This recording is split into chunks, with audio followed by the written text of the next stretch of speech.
যেই ডিপেন্ড করবেন তখন কথাটা কানে আসবে না, না মোবাইলটা শোনা হবে দ্বিতীয়বার। তার চেয়ে কাজের কথা তো হবে, কাজের কথাটা সবাই মন দিয়ে শোনে। প্রথম হচ্ছে ঠাকুর বলছেন আমাদের অর্থ মান যশ ইত্যাদি পাওয়ার আশায় আমাকে ঠাকুর সাজিয়ে, একদম কথা, প্রথম কথা, নাংলা কথা। কিন্তু সবচেয়ে বড় সমস্যা, যদি আমরা ঠাকুরের কাজ করি, এই তিনটেই এসে আমাদের কাছে উপস্থিত হবে। অর্থ আসবে, মান আসবে, যশ আসবে। যারা সাধারণ জীবন, একটা পাঞ্জা থাকলেই তাকে মানুষ প্রণাম করে, তাহলে যশ চাই না বললে তো আর হবে না, যশ তো তিনিই জোগাড় করে দেবেন। অর্থ চাই না, ঋত্বিক দাদা যাচ্ছেন আমার বাড়িতে সৎসঙ্গে, আমি হাতে ধরে অর্ঘ্য দিয়ে দেবো, তাহলে অর্থ তো পেছনে ছাড়বে না, তাই নয় কি? তাহলে আমাদের অর্থ মান যশ ইত্যাদির যে প্রশ্ন ঠাকুর তুলছেন, প্রত্যেকটাই কিন্তু আমার কাছে চলে আসে। মানুষ সম্মান দিচ্ছে, নাম হচ্ছে, যশ আসছে, টাকা পয়সা আসছে, সবই হোটেলে হয়ে যায়। ঠাকুর এরকমই ব্যবস্থা করে দিয়েছেন যেন। কিন্তু আমার মাথাটা পরিষ্কার থাকা দরকার সবার আগে। আমার মন জগৎ, এই মন জগৎটা নিয়ে আমাদের কারবার। ভালো করে বুঝুন, ঠাকুর তোমাকে আমি ধরেছি কেন, তোমাকে আমি ধরতে গেলাম কেন, আমার জীবনের প্রধান করতে গেছি কেন? দুটো হয়, যে তোমাকে ভালো লেগেছে তাই ধরেছি, আর একটা হয় যে তোমার মতো হব বলেই তোমাকে ধরেছি। শুধু ভালো লাগা থেকে যদি ধরাটা থাকে তাহলে কিন্তু প্রাথমিক, আর যদি তোমার মতো হব বলে তোমাকে ধরেছি তাহলে আমার উত্তরণের পথে এগোনো আছে। ঠাকুরের কিন্তু মূল কথাই হচ্ছে আমরা যেন তার মতন ভাবা, বলা, করা, চরিত্র, স্বভাব সবকিছুতে প্রকাশ পাই। আমি থাকতে পারি, নতুবা আমি তোমার মতো হব। দুটো উপায়, হয় আমি থাকবো, এই 2 ঘন্টা সৎসঙ্গে আমি তোমার, এই উৎসবের এই কয়েকটা ঘন্টা যে কাটাবো উৎসব মঞ্চে গিয়ে, সেটুকু তোমার। আমি যখন দেওঘরে পৌঁছালাম তখন তোমার, মন্দিরে পৌঁছালাম তখন তোমার, বাদ বাকি সময় আমি আমার। তাই ওখান থেকে বেরিয়ে এসেই আমি হয়তো অন্যায্য ব্যবহার করে ফেলি, অন্যায্য আচরণ করে ফেলি, কেননা তুমি তো সর্বসময় নাই আমার সাথে। তাই আমি আমার মতনও প্রকাশ পাই, আবার তোমার মতনও হয়ে যাই। তাহলে দুটো দাড়ি পাল্লার মতন দুলতে থাকে আমার মধ্যে। আমাদের কিন্তু মন জগৎটাকে এই জায়গাটা নিয়ে আমাদের ভাবার বিষয়, প্রত্যেকটা ব্যক্তির, আমাদের প্রত্যেকের করণীয়। ভাবেন ভালো করে, যে আমি তোমার মতো হতে গেলে সবার আগে যেই রকম ভাবে আমার হিংসা আসে, যেই কারণে আমার রাগ আসে, যেই কারণে আমার দেশ হয়, যে কারণে আমার বিরক্তি আসে, সমস্তগুলো কিন্তু অসমান হয়ে যাবে। আমি সেই কারণে রাখতে পারবো না, সেই কারণে বিরক্ত হতে পারবো না, সেই কারণে অগোছালো চিন্তা করতে পারবো না। সমস্ত চিন্তাগুলো যেন তোমার মতন করতে হবে। তাই যদি এরকম হয় তাহলে কোনো জায়গায় দুটো গুরু ভাইয়ের সংঘাত লাগবে না। দুটো গুরু ভাইয়ের কোনো সংঘাত যদি লাগে তাহলে বুঝতে হবে দুজনের কারুর মধ্যে ঠাকুর নেই। দুজনের সংঘাত লাগলো, দুজনেই মিলনের আকুতি করছে, তাহলে ঠাকুর আছে। দুজনের সংঘাত লাগলো, মিলনের আকুতি নেই, দুজনের কারুর মধ্যে ঠাকুর নেই। এটা কিন্তু ঠাকুর এইভাবে বুঝিয়েছেন আমাদের। তাই আমাদের মধ্যে যদি কারুর সাথে কারুর সংঘাত থাকে তাহলে সেটাকে মীমাংসা করে নেওয়া ভালো। দেওঘরে আমি যেখানে বসে আছি সেখানে একজন এসে বললেন তার সাথে কার বিবাদ হয়েছে, কি হয়েছে, তার সম্বন্ধে কি অন্যায্য কথা বলেছেন। এসব শুনতে শুনতে আমি তাকে বললাম যে যিনি আপনার মিত্র নন, সবার জন্য যা করেন, যিনি অমিত্র তার জন্য বেশি করেন, তবেই আপনি ঠাকুরের মানুষ, তবেই আপনি ঠাকুরের লোক। যিনি আপনাকে পছন্দ করেন না, যদি সবার জন্য 1 করেন, তার জন্য 2 করেন, বেশি করুন। তার মেয়ের বিয়েতে আপনি আপ্যায়নাতে চলে যান, মানে আমি আপনার কার্যক্রমে থাকব, অধিকভাবে করুন। আমি বললাম আমার সাথে এরকম একজন হয়েছিল, একটি ব্যক্তিগত ঘটনা, কথাটা বলি। একজন একটা এসে আমাকে বলছে অমুক আপনার সম্বন্ধে এই কথা বলেছে। আমি চুপ করে আছি। আমি তার সমস্ত কথাটা রেকর্ডিং করেছি। আপনার সম্বন্ধে যা যা কথা বলেছি সেটা রেকর্ডিং করেছি। আমার খুব রাগ হয়ে গেল। আমি বললাম তোমার মতন বেইমান লোক আমি দেখিনি। সে মন খুললো তোমার কাছে আমার সম্বন্ধে বলার জন্য, আর তুমি তার অজান্তে তুমি মোবাইল রেকর্ডিং করলো। তোমার মতন বাজে লোক আমি জীবনে দেখিনি, তোমার মতন দুশ্চরিত্র আমি জীবনে দেখিনি। একজনের আমার প্রতি যদি অসূয়া থাকে আর সে প্রাণ খুলে তোমাকে বলতে গেছিল, আর তুমি তার অগোচরে মোবাইলে রেকর্ড করে এখানে হাওয়া গরম করতে এসছো, তুমি কি ভাবছো তার উপরে আমি বিরক্ত হব? তার হতেই পারে আমার প্রতি কোনো বিষয় নিয়ে অশান্তি হতে পারে, অশান্তি লাগতে পারে তার মনে, কিন্তু তুমি যেটা করেছো সেটা একদম ন্যায্য নয়। তুমি তাকে বুঝতে না দিয়ে তার কথা রেকর্ড করে তুমি এখানে হাওয়া গরম করছো। আমি কোনোদিনও তাকে বলবো না, কিন্তু তুমি যে একটা বাজে লোক এটা আমার ধারণা করে রাখলে। তুমি যে লোকটি খারাপ কথা বলেছিল তার যখন মেয়ের বিয়ে এলো, আমি সবার জন্য আশ্রমে যারা থাকেন আমি নিজের মতন চেষ্টা করি তাদের পাশে থাকতে। আমি তার পাশে দ্বিগুণ বললে তার পাশে গিয়ে দাঁড়ালো, এবং তাকে কোনোদিনও আজ অবধি বুঝতে দিনি যে তার এই কথাটা আমি শুনেছি। তা আমার মনে হয় যে এটি রকম করেই ঠাকুরের মানুষের ভাবা ভালো। কে আমার সম্বন্ধে কি বলছে সেটা আমার কাছে ধরার বিষয় না। ঠাকুর বাণীতে বলছেন তোমার কোনো নাম নেই, তোমার কোনো পরিচয় নেই, এরকম করে একটা বাণী দিচ্ছেন। যদি আমার কোনো কিছুই না থাকে তাহলে আমি বিরক্ত হব কিসে, আর আমার কোন অস্তিত্ব বিপন্ন হবে? আমার অস্তিত্বই তো তুমি। যদি তুমি আমার অস্তিত্ব হও তাহলে এখানে তো বিপন্নতার কোনো প্রশ্ন আসছে না। মানুষ একটা নিন্দা শুনলেই আমরা এলোমেলো হয়ে যাই, বিড়ম্বনায় পড়ে যাই। এটা হচ্ছে মনোজগৎ। এই মনোজগৎটাকেই আগে বড় করা দরকার আমাদের। মনোজগৎ নিয়েই কারবার, যে ঠাকুর তুমি আমার আর আমি তোমার, তোমারই কেবল। আর এই পরিবার এটাও তোমার। এই পরিবার তখনই সার্থক যদি তোমার। এই আমার অঢেল ধন সব তোমার। একটি কঞ্জুস অতীব কৃপণ সারা জীবন সে কঞ্জুস বা কৃপণ হিসেবেই পরিগণিত। আসাম দেশের গুরুদেব শঙ্করদেব তিনি তীর্থে যাবেন, টাকা পয়সার প্রয়োজন, সেই কৃপণ বলে যে পরিগণিত সে এলো, সমস্ত উপার্জন সারা জীবনে যা সে কৃপণতা করে জমিয়েছিল সমস্ত নিয়ে এসে গুরুর চরণে দিল, যে প্রভু এই সারা জীবনের যা সঞ্চয় আমি সব তোমার জন্য রেখেছিলাম, তোমার যদি কোনো কাজে লাগে। তাহলে সমস্ত এই কৃপণতা সার্থক এই মুহূর্তেই হয়ে গেল, যে মুহূর্তে সেই সমস্তটা সে গুরুকে দিয়ে দিল। তার সমস্ত কার্পণ্যটাই ছিল এই গুরুর জন্যই করবে বলে। সে গুরুর জন্যই সে জমিয়ে রাখতো, সে গুরুর জন্যই কৃপণতা করতো, নিজের জন্য নয়। তাই এটাই সার্থক। তো গুরুর জন্য যেই কাজই করি নিরর্থক কাজও সার্থক হয়ে যেতে পারে যদি সেটা গুরুর কারণে হয়। তাহলে এইটা আমাদের মনোজগতের যুক্তি হোক। তারপর কাজের কথা আসি।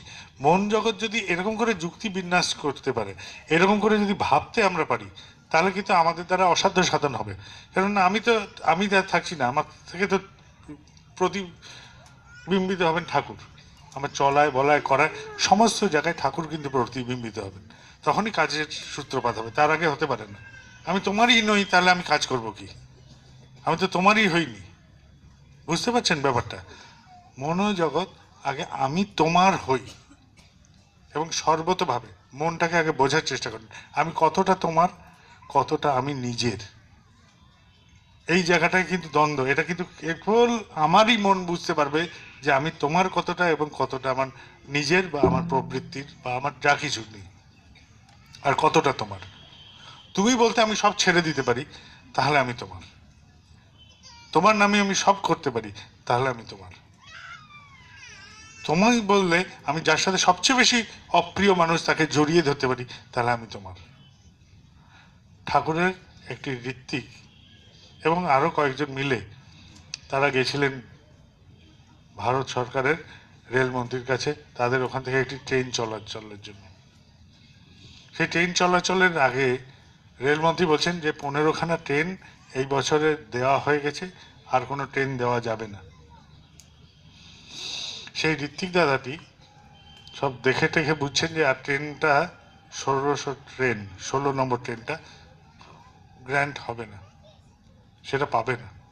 তিনি হাতের দণ্ডটা পাশের জনকে ধরিয়ে দিলেন এবং যেখানে দাঁড়িয়েছিলেন ষষ্ঠাঙ্গে একদম লাফ দিয়ে রেলমন্ত্রীর পাটা চেপে ধরলেন, বলে যে বাবাকে একটা ট্রেন দিয়ে দিন। বাবা মানে বাবা বৈদ্যনাথ হতে পারে, বাবা মানে আচার্যদেবকেও উনি বাবা বলতেন, সেটাও হতে পারে।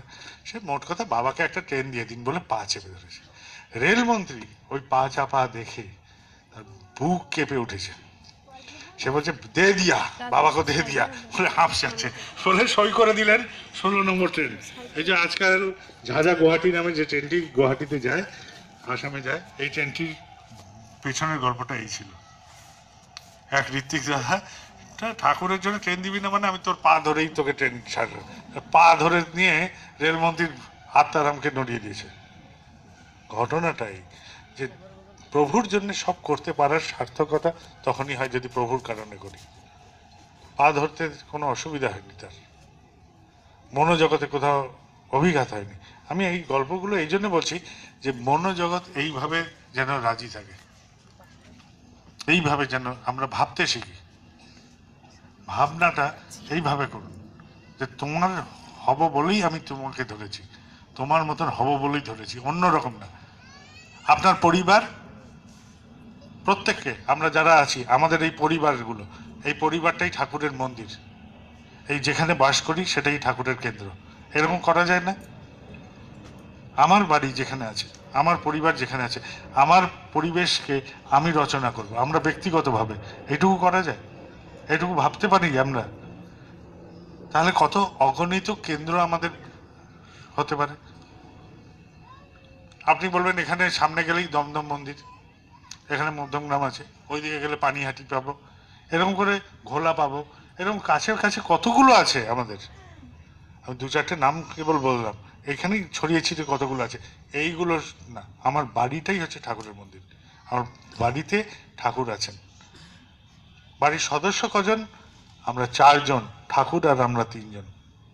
বাড়ির সদস্য কজন? আমরা 6 জন, ঠাকুর আর আমরা 5 জন। আমাদের বাড়িগুলো যেন এরকম হবে। আমার ভাষার দরকার নেই, কিন্তু আমরা আগে ঘাবড়াই যে আমি যে ঠাকুরের কথা বলবো, বলতে গেলে কি ভাষা লাগবে, বলাটা ঠিক হবে কিনা। বলাটা ঠিক তখনই হবে আপনি কেন ঠাকুরকে ধরেছেন, এটা আপনি আগে নিজের মনকে জিজ্ঞেস করুন, আপনি কেন ধরেছেন। যদি এই ধরাটা কেন ধরেছেন আপনার জিজ্ঞাসাটার মীমাংসা পেয়ে থাকেন, তাহলে আপনি কাউকে যাজন করতে পারেন, নতুবা পারবেন না। আর আরেকটা জিনিস, দীক্ষাটা একটা সংখ্যায় যেন পরিণত না করি। তাতে কি হচ্ছে, অনেক সময় কি হয় যে আমরা যাজনটা ঠিক মতন করতে পারলাম না, তার যুক্তিকে খণ্ডন করতে পারলাম না, এবং তার প্রশ্নের মীমাংসা আমি পৌঁছালাম না, হাত ধরে টানলাম, চলো শান্তি পাবে। এটা হতে পারে? করার যদি না থাকে তাহলে শান্তি আসবে? আমি দুধ দিয়ে দিলাম, বললাম যে এটাকে ঘি বানিয়ে, এটা ঘি হয়ে যাবে, রেখে দাও, তো ওটা ঘি হবে কোনোদিনও? 1000 বছর থাকলে দুধ আর ঘিয়ে পরিণত হবে না, ওকে একটা পদ্ধতিতে নিয়ে যেতে হবে। তাহলে জীবনটা শান্তিতে পেতে গেলেও একটা পদ্ধতিতে নিয়ে যেতে হবে। জীবনটা শান্তি পেতে যে পদ্ধতিটা পাওয়া দরকার, সেই পদ্ধতিটাই তো সে নেয়নি। তাহলে দীক্ষা নিলে কি করে সে শান্তি পাবে? দীক্ষা নিয়ে দীক্ষানুচর্যে যদি চলো এবং সেগুলোকে ঠিক কাটায় কাটায় মানতে পারো, তাহলে তুমি শান্তি পাবে। শান্তি কিসে পাওয়া যায়? যত বিদগ্ধ মানুষ আছে সার কথাতে, ঠাকুরের কথাতেই ফিরে আসছে। ঠাকুর বলছে চাওয়াটা না পাওয়ার দুঃখ। এর উল্টোটা কি? যে অবস্থায় আছো, যে অবস্থানে বিরাজ করছো, সেটাতে রাজি থাকো, তাহলেই তুমি শান্তিতে থাকবে। বাড়িতে একটা কোনো পরিবেশ তৈরি হয়েছে যেটাতে আমি অশান্তিতে ভুগছি, ওকে ঠিক আছে, তুমি তোমার জীবন, তোমার মতবাদ, তোমার চিন্তা চলন নিয়ে তুমি ভালো থাকো, আমি আমারটুকু নিয়ে ভালো আছি, এবং সংঘাতের জায়গাটায় আমি এড়িয়ে চলছি, তাহলেই শান্তি। এখানে একটি ভাই একটু আগে বলছে বউয়ের সাথে ভীষণ অশান্তি হয়। আমি বললাম ভাই, প্রেমে আমি কোথায়? আমি আর আমার বউ আছি, তাহলে আমার প্রেমে আমি কোথায়? তুমিই আছো তো। প্রেমে সবসময় তুমিই থাকবে, প্রেমে আমি বলে কোনো থাকে না। তাহলে সংঘাতটা আসবে কোথা থেকে?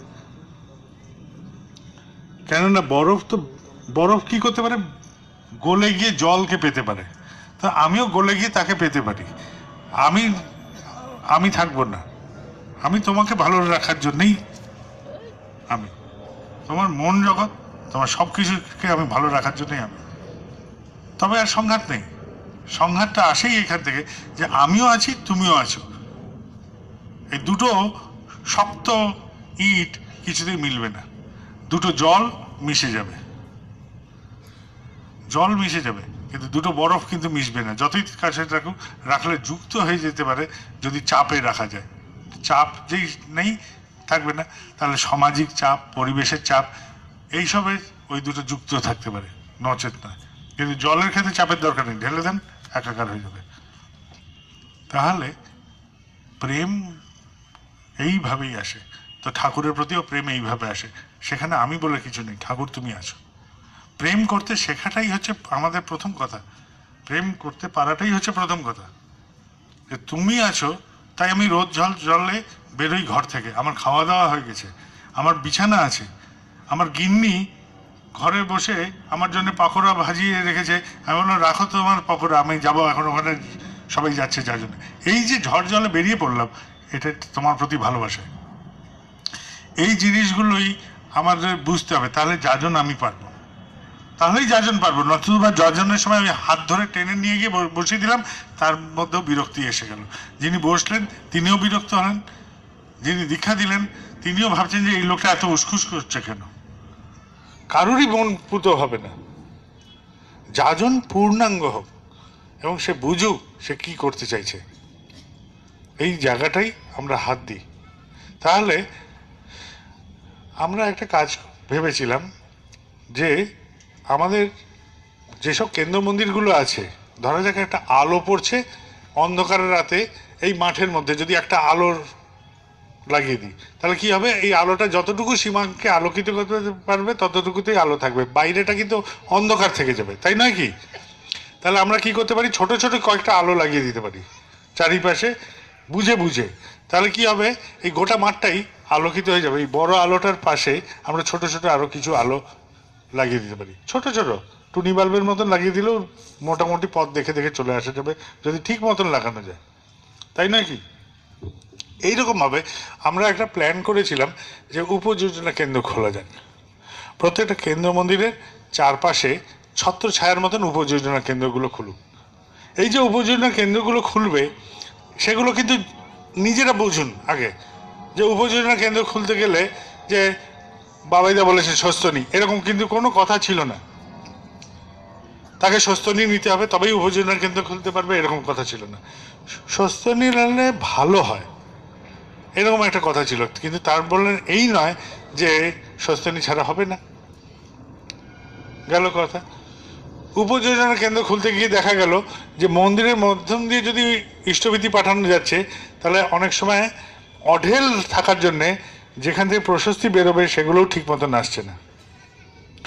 উপযোজনা কেন্দ্র ব্যতী রেখেও কিছু কিছু লোক এখনো সাপের মতন ভেতরে ভেতরে খেলে যাচ্ছেন, যদি এর থেকে কিছুটা সুবিধা তারা পেয়ে যান। এইখানে কিন্তু অন্যায্যতা। আপনি সাপের মতন খেলবেন কেন? আপনি তো সাপের মতন খল নন। তাহলে আপনার কি স্বার্থ এর মধ্যে লুকিয়ে আছে যে যা চলছে তার থেকে বাইরে আপনি দৌড়াচ্ছেন? তাহলে ব্যক্তিগত কিছুর জন্যই আপনি দৌড়াচ্ছেন। সেই ব্যক্তিগতটা কি? আমার ইষ্টভীতি নেওয়ার জন্য উপযোজনা কেন্দ্র থাকা সত্ত্বেও আপনি কেন দৌড়ে আসছেন? তাহলে আপনার স্বার্থটা কোথায়? এটা জিজ্ঞাসা করুন, আপনি কি স্বার্থে দৌড়াচ্ছেন? আপনার প্রশ্নই কিন্তু এইগুলোকে আটকে দেবে।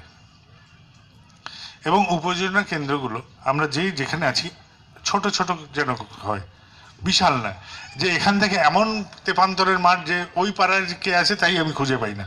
যত ছোট ছোট জায়গায় করতে পারি। এটা কলকাতা এবং কলকাতার আশেপাশে যেসব জায়গাগুলো আছে, এগুলো শহরতলি এই অঞ্চলে আমরা প্রত্যেকটা জায়গায় উপযোজনা কেন্দ্রগুলো ছোট আকারে করতে পারি। ছোট আকারে করলে কি হবে? আমরা প্রত্যেকের খোঁজ খবর নিতে পারবো এবং আমাদের প্রত্যেকে খোঁজ খবর নিয়ে আমাদের পরিবেশ বা আমাদের যে অংশটিতে আমরা বসবাস করছি সেটাকে ডেভেলপ করতে পারবো। আমরা যদি 4 জন পরিবার থাকি সেটাকে 6 জনে রূপান্তরিত করতে পারবো, 6 থাকলে 8-এ রূপান্তরিত করতে পারবো, এবং প্রত্যেকের খবর নিতে পারবো। যত বড় হবে তত খোঁজ খবরের অসুবিধাগুলো হয়ে যাবে। আমরা উপযোজনা কেন্দ্রে একটা হিড়িক তুলেছি, আমাদের এখানে 800 পরিবার, আমাদের 400 পরিবার, যেন এটাতে একটা মিটার হয় এবং সেই মিটারের প্রাইস দেওঘর থেকে দেওয়া হয়, এরকম কিন্তু কোথাও নেই। তাহলে এটা নিয়ে কেন আমরা সংখ্যাটা নিয়ে আনন্দিত হই? সংখ্যাটা এখানে তত্ত্ব ব্যাপার না। আমাদের ছোট ছোট উপযোজনা কেন্দ্রগুলো যদি খুলতে পারি, তাহলে প্রত্যেকটা উপযোজনা কেন্দ্র তারা সেইখানে চিন্তা করুন যে এই জায়গাটাকে কি করে বাড়ানো যায়। ধরা যাক মৎস্যজীবীরা যেখানে আছেন সেখানে একটা উপযোজনা কেন্দ্র হলো, মৎস্যজীবী যে মানুষগুলো তারাই বলতে পারবেন ওখানে যে ওইখানে কিভাবে কাজ করলে বা কি ধরনের যাজন হলে ওটা ডেভেলপ করা যায়, তাই নয় কি? যারা ফুলের চাষ করছেন, মেদিনীপুরে এরকম আছে ফুলের চাষ করেন, তো ওইখানে যে উপযোজনা কেন্দ্র সেখানে কি ধরনের যাজন হবে, কি ধরনের কথা হবে, তারাই বলতে পারবে। আমি সেই জন্য বলছি প্রত্যেকটা জায়গা, প্রত্যেকটা অংশ তারা দায়িত্ব নিক। এটা যেন ঋত্বিক দাদাদের দায়িত্ব না হয় যে ঋত্বিক দাদারা আসবেন এবং বলবেন এবং করবেন। ঋত্বিক দাদারা, কর্মী দাদারা আছে, যাজক অধৈর্য সবাই, আপনারা কর্মী যারা আছেন এখানে উপস্থিত, তারা এই স্ট্রাকচারটাকে তৈরি করতে সাহায্য করুন। স্ট্রাকচারটাকে তৈরি করতে সাহায্য করি আমরা সবাই। আমি একজন কর্মী হিসেবে বলি যে আমাদের মধ্যে, কর্মী দাদাদের মধ্যেও একটা সীমা আছে, যে ওই যেটুকু আমরা দেখতে পারি ওইটুকুই আমার আকাশ, তার বাইরে আমার আকাশ দেখার ক্ষমতাও নেই, আর দেখতেও চাই না, আর কাউকে দেখতেও দিতে চাই না। তাহলে এটাও তো মূর্খামি। আমি বলছি চিদ্রূপেণ পরিব্যাপ্তম, মানে তিনি পরিব্যাপ্ত হয়েছে চৈতন্য রূপে, আর আমি তার পাঞ্জাধারী কর্মী হয়ে বলছি এইটুকুর বেশি করতে হবে না, এইটুকুর বেশি চললে হবে না, কারণ আমার তো হিসাবের বাইরে চলে যাবে, আমি এলোমেলো হয়ে যাব। আমি এলোমেলো হয়ে যাব এই ভয় পাচ্ছি কি? যদি পাই তাহলে আলাপ করা যায় যে কিভাবে করা যায়। এইভাবে ভাবেন, ছোট ছোট ছোট ছোট এরকম করে ইউনিটগুলো হোক। এই ইউনিটগুলোর কি কাজ হবে? প্রত্যেকটা মায়েরা আছেন, প্রত্যেকটা দাদারা আছেন, ভাইরা আছে, বাচ্চাগুলো আছে, সবাই আমাদের যেই যেই জায়গায় উপযোজনা কেন্দ্র, আমরা সব জায়গাগুলোকে আগে দেখে নিতে পারি। যারা আগে দীক্ষা নিয়েছিলেন বর্তমানে ইষ্টভীতি করছেন, এই যে যারা দীক্ষা নিয়েছিলেন বর্তমানে ইষ্টভীতি করছেন, এটার সংখ্যা কিন্তু এখনো এলোমেলো হয়ে আছে আমাদের। আপনারা কাজে যারা করছেন তারা নিজেরাই বুঝতে পারছেন যে যে সংখ্যাটা দীক্ষিত এবং যে সংখ্যাটা ইষ্টভীতি পরায়ণ, তার মধ্যে এখনো অসামঞ্জস্য রয়ে গেছে, তাই নয় কি? এটা তো আছেই। তাহলে আমার পাড়াতে এনারা দীক্ষা নিয়েছিলেন, বর্তমানে এনারা দীক্ষা নিয়েছিলেন, এই কয়জন করছেন, এদের জায়গায় আর যাওয়া হয়নি, কারণ তারা তো করছেন না এবং তারা উপযোজনা কেন্দ্রে ইষ্টভীতিও জমা দিতে আসছেন না, তাই ওদের বাড়িতে আমাদের যাওয়ার ব্যাপার নেই। এটা ভুল। আপনারা মায়েরা আছেন, সবার আগে আপনারা দৌড়ান ওদের বাড়িতে, লিস্ট বের করুন নিজেদের উপযোজনা কেন্দ্রে কোথায় কোথায় দীক্ষা হয়েছিল, তাদের বাড়িতে আপনারা যান, কেন বাড়িতে আপনারা ঢুকতে পারবেন, সব মায়েরা ঢুকতে পারেন ভেতরে, দাদাদের কিন্তু ভেতরে ঢোকার ক্ষমতা নেই, তাদের অনেক জায়গায় বাধা দিতে পারে। আমাদের কৃষ্টি বলে যে পুরুষ মানুষ, বাইরের পুরুষ মানুষ এলে বাইরের বসার ঘরে বসবে বা বারান্দায় বসবে বা বাইরে বসবে, যদি একটাই ঘর থাকে তাহলে তারকে বলবে যে আপনি একটু বাইরে আসুন, উনি না এলে আপনি আসবেন না। কিন্তু মায়েরা সেখানে গল্প করতে করতে ভেতরে যেতে পারবেন, তা আপনারা ভেতরে যান, কথা বলেন, দেখবেন যে ছোট ছোট জিনিস, খুবই ছোট, যে অসহ্য হয়েছিল বাড়িতে একবার, সেই যে ইষ্টভীতি বন্ধ হয়েছে আর করিনি, একটা ছোট্ট কারণ। বলবে যে আমি ওই মেদিনীপুরে আমার শ্বশুর বাড়িতে গেছিলাম, ইষ্টভীতি তারিখ এসেছিল, ওখানে খুঁজে পাইনি, ওখানে অসুস্থ হয়ে যায় বউ, তো 1 মাস 1.5 মাস ছিলাম, ওই যে বন্ধ হয়েছে আর করা হয়নি।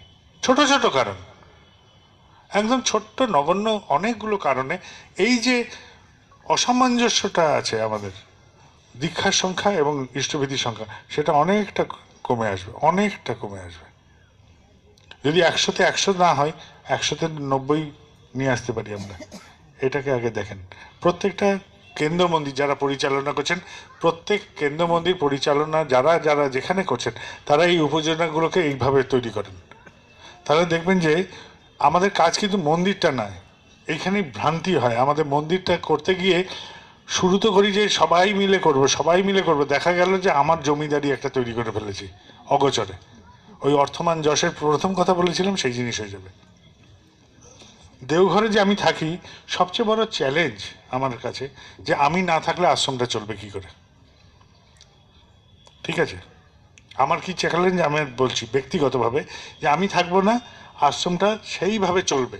আর আমার আমি থাকলে যা চলতো তার থেকে বেশি ভালো করে চলবে, এটাই আমার চ্যালেঞ্জ।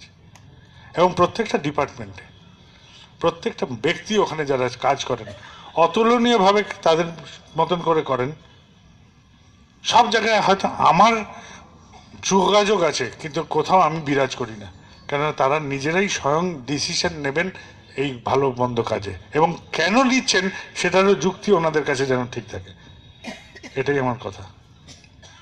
যিনি ঠাকুর ভোগের ঘরে আছেন, ঠিক আছে, ওখানে দেখবেন যে একটি ফর্সা করে ছেলে আছে, এরকম করে মুখ বেঁকানো, ভুঁড়ি বেরিয়ে গেছে, এইরকম রোগা ছিল ছেলেটা। হেন নেশা নেই সে করতো না। আর তার বন্ধু ছিল ওই রাস্তার কুকুরগুলো, ও নিজে বিড়ি খেত, ওটাকেও বিড়ি খেত, খাওয়াতো। মানে জঘন্য, ওর সাথে কেউ কথা বলতো না, মুখে দাঁত নেই, যাচ্ছে তাই তার অবস্থা। আমি তাকে ধরলাম একদিন, ধরতে ধরতে ধরতে ধরতে আজকে চকচকে মুখ ভর্তি দাঁত, দাঁত বাঁধিয়ে ফেলেছে, চুল এসে ভুড়ি হয়ে গেছে, সুঠাম চেহারা। আর কোথায় দাঁড়াচ্ছে? ঠাকুর ভোগের ঘরের ওখানে দাঁড়িয়ে থাকছে। তাহলে এইটাই তো মানুষের উত্তরণ হতে পারে। উত্তরণ এইভাবে আসবে, এইভাবে। এই যে গল্প বলছি, এইরকম আকছার আছে। একটা ছেলে আছে আশ্রমে, তার পকেটটা ছিল এই হাঁটু অবধি, কেননা ওখানে গাঁজার পুড়িয়া ঢোকাতো, পুলিশ ধরতে পারতো না। পুলিশ এখানে হাত ঢোকাতে ঢোকাতে পুলিশের হাত শেষ, পায়ের অবধি তার। ওই ছেলেটাকে আমি বন্দি করে রেখে দিলাম আমার কাছে, বন্দি। সে এখন একটা দিকপাল কর্মী আমাদের হাসপাতালের, সে কাজ করছে। তো ভালোবাসেন মানুষকে, করার চেষ্টা করেন।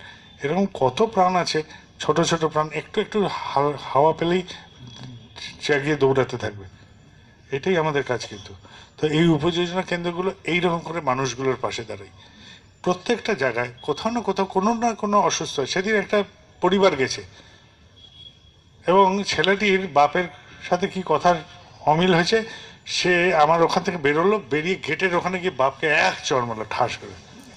তো এই ছেলেটাকে রক্ষা কে করবে? ওই উপযোজনা কেন্দ্রে যেখানে থাকে সেখানে সবাই আপনারা রক্ষা করেন। তার মনটাকে আপনি রক্ষা করবেন। আপনার নিজেই শিহরিত হলেন যে এরকম কেউ করতে পারে। তা আমি বলছি যে সমাজে এরকম কতগুলো প্রাণ আছে, সব ঋত্বিক দাদারা, যাজক দাদারা, অধ্যক্ষ দাদারা, এবং সবাই সম্মিলিতভাবে করলে এই ঈশ্বরের জগৎকে আমরা ছুতে পারবো না। তো প্রত্যেকের সহযোগিতার দরকার, প্রত্যেকে। এই যে বাচ্চা যাচ্ছে স্কুলে, আমি বললো তোমারও সহযোগিতা আছে, তুমি বলো যে তুমি কি ভাবছো। ঠিক আছে, কখনো বাচ্চাদের সাথে আড্ডা মেরে দেখেছেন? আমাদের ওই আশ্রমে দুটো বাচ্চা আছে এরকম ছোট ছোট, দুটোর সাথে গল্প করছি, কি কি খেলি, কি কি করলি। তো করতে করতে একজন বলছে যে আমি এইরকম করে একটা পাউরুটির মধ্যে লাগালাম চিজ, তার মধ্যে একটু সস দিলাম, তারপর লাগিয়ে যখন কামড় দিচ্ছি, জ্যাঠামশাই যা হচ্ছে।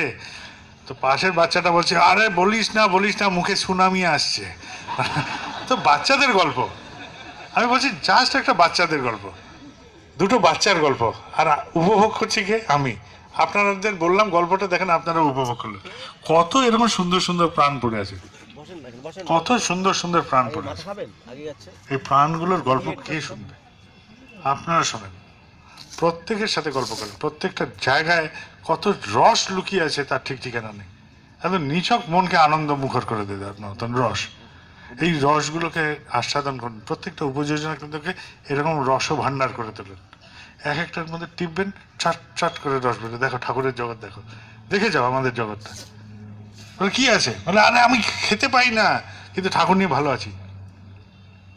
দেওঘরে গেছে দীক্ষা নিতে, বলছে দাদা আমার বাড়ি ঘর কিচ্ছু নেই, ইষ্টভীতি করব, দীক্ষা নেব, 1 টাকা দিয়ে করতে চাই। বলে পারবে? বলে যে বলছেন কি, আলেয়ায় পুরো বাড়ি উড়ে গেছে আয়লা এসে ঝড়ে। আমি ত্রিপল টাঙিয়ে পরিবার নিয়ে রক্ষা পেয়ে গেছি, যে প্রাণে বেঁচেছি, এটাই তো ঠাকুরের দয়া। সেই জন্য আমার ইষ্টভীতি করা দরকার। আমি করছি 1 টাকা দিয়ে, করতে চাই। এই প্রাণের গল্পটা কে বলবে? দীক্ষা দিতে বসেছি, স্বস্তিনী নিতে বসছে আমার কাছে, আসতে ভেউ ভেউ করে কাঁদছে। বলে কি হলো? সে এই তাগড়া লোক, সে বিহারের একটা বিখ্যাত মাফিয়া ডন। क्या हुआ बच्चा? তো বলছে যে বাবা हमको রক্ষা कीजिए। আমরা কি রক্ষা করব? তখন বলছে যে আমি 5 টাকা দিয়ে ইষ্টভীতি করতাম, এখন পুলিশের তারা খেয়ে খেয়ে পালিয়ে বেড়াচ্ছি, আশীর্বাদ করেন জানি আমি আবার করতে পারি। আমি কি জন্য তারা করছে? বললো ব্যাংক ডাকাতি, এই ডাকাতি, সেই ডাকাতি, সে বড় বড় কেস, সে কোনো রক্ষা পাওয়ার বিষয় নেই। এখন সে একটা ছোট্ট মন্দির বানিয়েছে, বিশাল বিশাল দাড়ি। আমি 20 বছর পরে তাকে দেখা, হ্যাঁ বাচ্চা कैसा है? बोले रे बाबा बहुत ठीक है, ठाकुर जी का मंदिर बना के वहाँ बैठा है। সে ঠাকুরের একটা ওর গ্রামে ছোট্ট একটা মন্দির বানিয়েছে, সেখানে আছে। এই ডাকাত পরিবর্তিত হয়ে গেছে। আমি গল্প বলছি মানুষের, এগুলো সব মানুষের গল্প। আমরা এরকম হতে পারি, ঠাকুর আমাদের এরকম করে তুলতে পারেন, এইভাবে পরিবর্তন করে দিতে পারেন। মাথার দাম 5 লাখ টাকা, 5 লক্ষ টাকা তার মাথার দাম ভারতীয় সরকার ডিক্লেয়ার করেছে। সে এসছে আশ্রমে, 25 বছর আগের কথা, 25-30 বছর আগে এসে বর্দা ছিলেন, দিনুদাকে ধরেছে। দিনুদা বলছে বর্দার সাথে তো কথা বলা যায় না, যাও দাদার সাথে কথা বলো। আচার্যদেব, বর্তমান আচার্যদেবকে দেখে তিনি সব কথা বললেন, তার সমস্ত ভার নেমে গেল। সে ফিরল বাড়ি। সে যখন ফিরছে তখন আর্মির কাছে খবর গেছে, পুলিশের কাছে খবর গেছে, অমুক মনে হয় এই রুটে যাচ্ছে।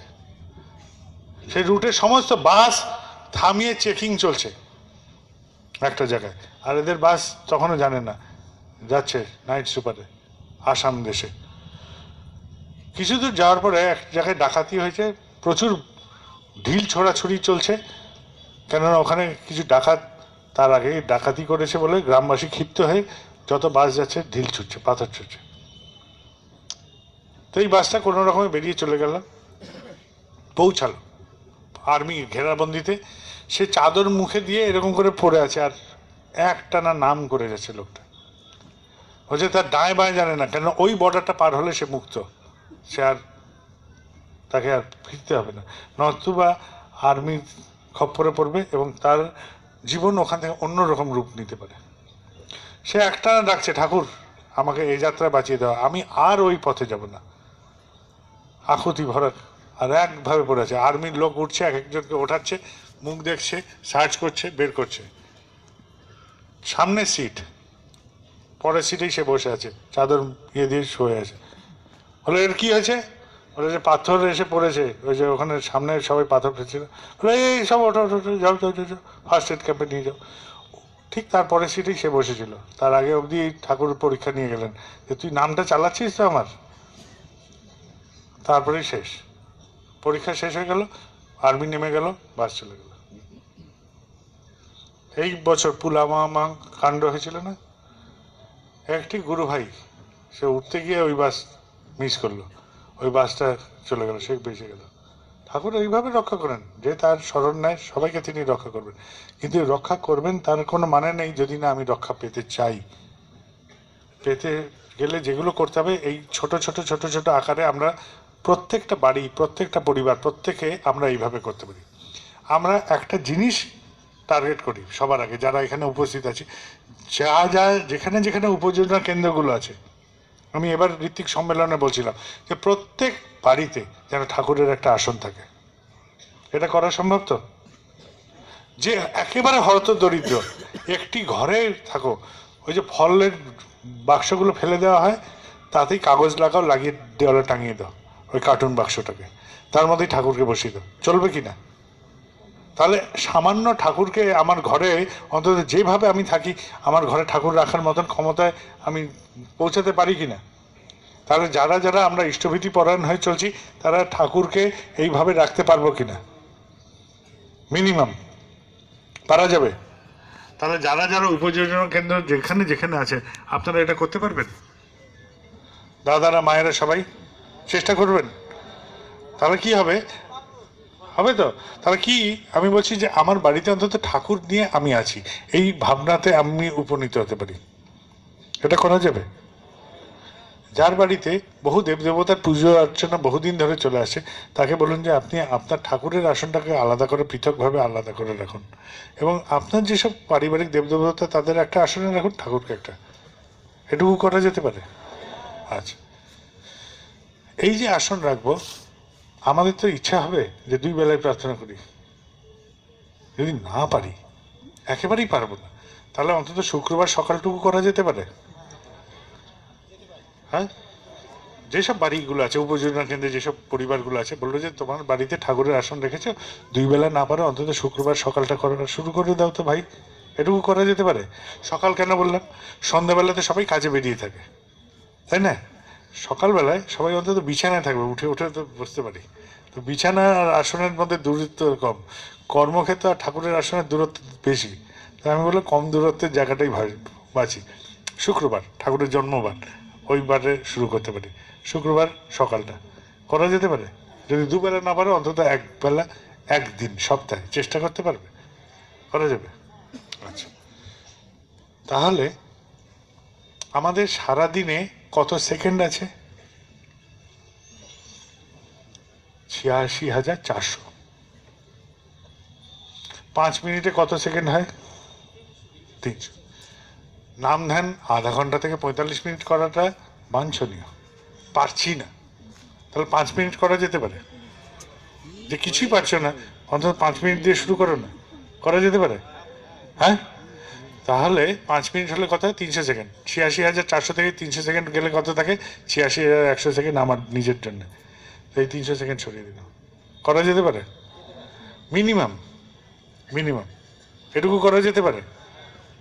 তাহলে প্রত্যেকটা উপযোজনা কেন্দ্রে যারা ইষ্টবিধি পরায়ণ হয়ে চলছেন তাদের বাড়িতে ঠাকুরের আসন আমরা চেষ্টা করবো সবাই, প্রত্যেক উপযোজনা কেন্দ্রে যেখানে যেখানে দাদারা মায়েরা ভাইরা বাচ্চারা সবাই তোমরা আছো, সবাই চেষ্টা করুন যে এইখানে আমাদের প্রত্যেকটা উপযোজনা কেন্দ্রে নিজের মতন ক্ষমতার একটা করে নিজের মতন করে ঠাকুরের আসন যেন আমরা প্রতিষ্ঠা করতে পারি।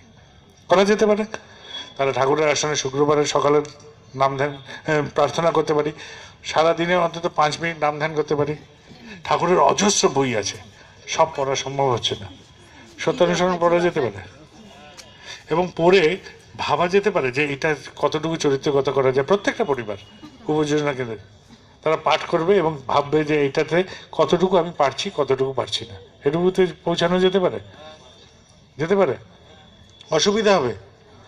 এটা প্রকাণ্ড কাজ নয়, কিন্তু এক ছোট্ট ছোট্ট মিনিমাম কাজ। এগুলো কেন বলছি সেটাও পরে বলছি, যে যদি অনেক বাড়িতে পড়াশোনা জানে না, কিন্তু এখন বাচ্চাগুলো সবাইকে স্কুলে যেতে হয়, তাই বাচ্চাগুলো কিন্তু পড়তে পারে। তো বাচ্চাগুলোকে দিয়ে বললো পড় তো বাবা, কি লিখেছেন ঠাকুর, সেটা তো শোনা যেতে পারে। তো শুনলেও তো কথাটা কানে আসছে। প্রত্যেকটা পরিবার এটুকু করতে পারি আমরা, তাহলে অন্তত ঠাকুর এক জায়গায় বলছেন সত্যানুসরণে সব বলা সার, এরকম ধরনের কথা। তো যদি এরকমও ধরি তাহলে সমস্ত কথা জিস যদি ধরেও নিই, তাহলে সত্যানুসরণ পড়লে একটা ভাব তৈরি হবে যে তিনি কি বলতে চাইছেন, আমাদের কেমন করে হতে চায়, হলে তিনি খুশি হন সেটা বোঝা যাবে, তাই না? কি তাই না? যেরকম দর্পণ থাকলে আমি বুঝতে পারি যে আমার পোশাক আশাক চুল সব ঠিক আছে কিনা, তাহলে প্রতিবিম্বিত হলে তাহলে আমি সত্যানুসরণের প্রতিবিম্বনে দেখতে পারবো যে আমি কীরকম হয়েছি, কেমন হতে চাইছি, কীরকম করে ভাবতে চাইছি। এটা করা যেতে পারে? ঠিক আছে। আচ্ছা, এখানে শহর এবং শহরতলিতে জায়গা কম, টব গাছে বা যদি আশেপাশে যেসব জায়গায় চাষবাস হয় সেখানে থানকুনির চাষ করানো যেতে পারে এবং নিজের বাড়িতেও টবেও লাগানো যেতে পারে।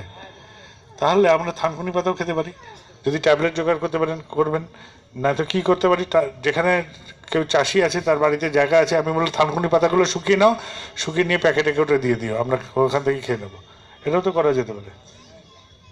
থানকুনি পাতা বা তুলসী পাতা, ঠাকুর যেটা নাম দীক্ষার সময় বলেছিলেন, নাম নেওয়ার সময়, এই মিনিমাম কাজগুলো কেন করতে চাইছি আমি? এই মিনিমাম কাজগুলো এই জন্য করতে চাচ্ছি যে এইরকম করলে আমাদের যারা ভাবি না তারাও এই যজন প্রক্রিয়ার মধ্যে ঢুকে গেলে এইরকম করে ভাবতে শুরু করতে পারি। তাহলে ওই পরিবার থেকে একজন মানুষ আর একজনকে যাজন করার জন্য চেষ্টা করবেন, তাই নয় কি? তো আমরা প্রত্যেকটা উপযোজনা কেন্দ্রকে এইরকম করে বিন্যাস করতে পারি, ছোট্ট ছোট করে প্রত্যেকটা জায়গায়। এইভাবে বিন্যস্ত যদি করা যায় তাহলে আমরা প্রত্যেকটা জিনিসকে একটা স্ট্রাকচারে নিয়ে আসতে পারবো। তখনই বলা সম্ভব হবে আমার পরিবারের 4 জন নয় 5 জন সদস্য, কারণ আমার ঘরেতে ঠাকুর আছেন, তাই ঠাকুর এবং আমরা 4 জন। সদস্য কয়জন? আমরা 6 জন, ঠাকুর আর আমরা 5 জন। সদস্য কয়জন? 9 জন, ঠাকুর আর আমরা 8 জন। এরকম করে বলতে পারি। তাহলে ঠাকুরকে আমার পরিবারের সদস্য করি আগে। ঠাকুর কিন্তু আমার থেকে বিচ্ছিন্ন হতে চাননি, কখনোই বিচ্ছিন্ন হয়ে যেতে চাননি। আমরাই পুজো টুজো করে লগি দিয়ে ঠেলে ঠেলে আকাশে ভগবান করে দিচ্ছি, একদমই না। একদম নাংলা আমাদের মতনই মানুষ, জীবন যেভাবে চলে সেইভাবেই চলেছেন। বেশি আনুষ্ঠানিকতার দরকার নেই, একদম ভালোবাসি। যেরকম আমি আমার বউ বাচ্চা কাচ্চাকে ভালোবাসি, বাবা মাকে ভালোবাসি, আমার পরিবারের মানুষদের ভালোবাসি, সেরকম করে ঠাকুরকে নিছক আনন্দের সাথে ভালোবাসতে হয়, আনুষ্ঠানিক নয়। ঠিক আছে? আচ্ছা, এখানে অনেক সৎসঙ্গগুলো হয়।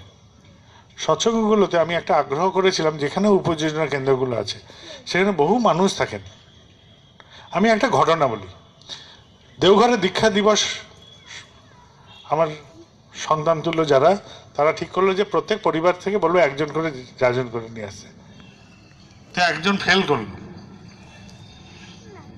যখন ফেল করলো, বললো আপনি এবার দীক্ষা দিবসের লোক নিয়ে আসতে পারেননি, এবার রবিবারে যে ঠাকুর বাড়িতে সৎসঙ্গ হবে তাতে আপনাকে ঠাকুরের কথা বলতে হবে মাইকে দাঁড়িয়ে।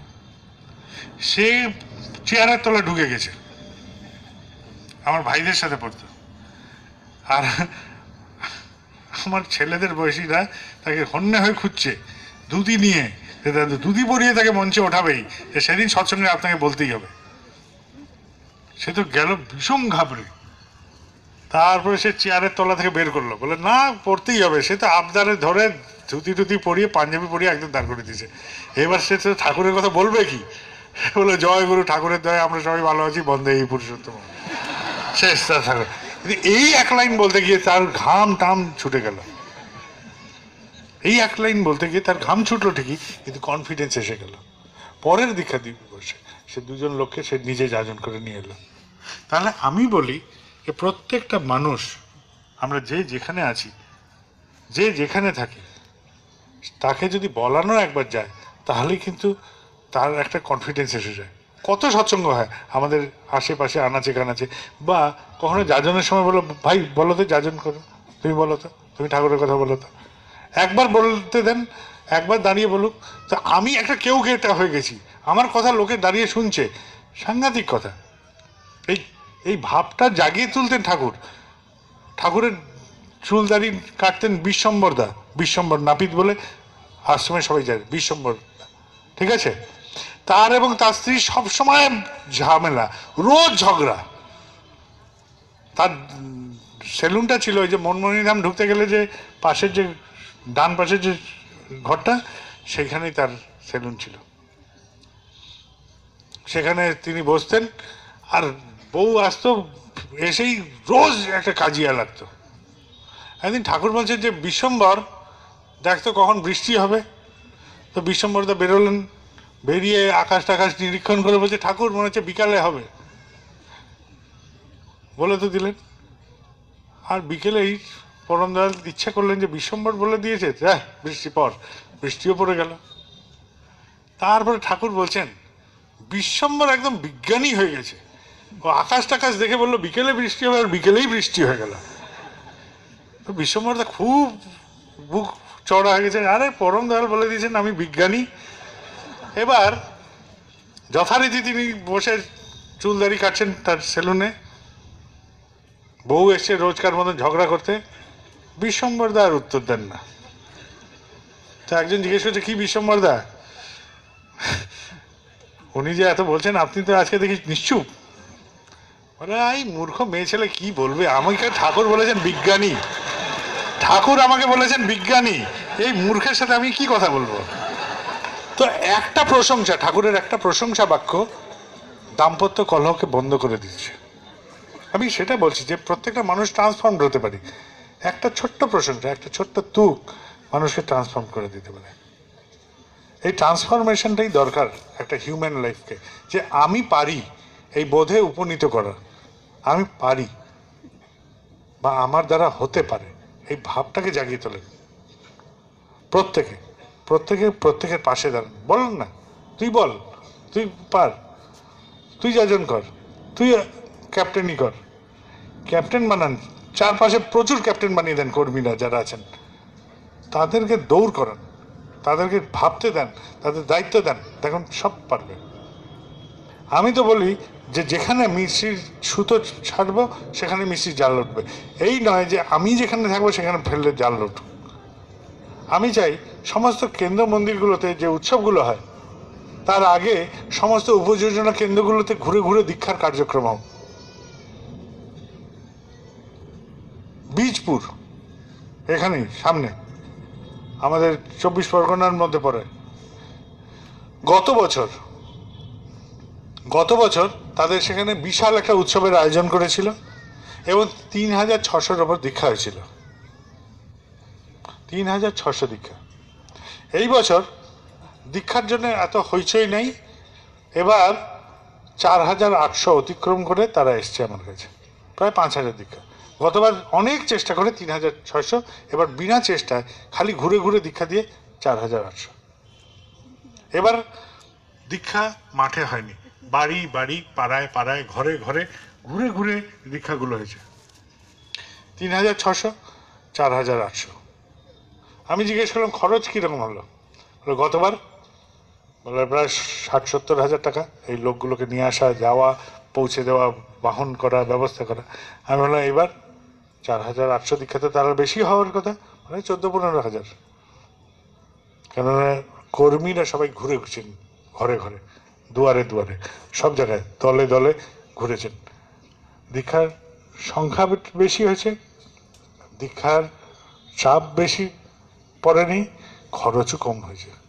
তা আমরা প্রত্যেকে এরকম করতে পারি যে প্রত্যেকে ছোট ছোট ছোট ছোট করে এরকম করে একটা করে আমাদের উপযোজনা কেন্দ্রে, যে আমরা এখানে 8খানা পরিবার আছি, 8খানা পরিবার 8 জনকে যাজন করি।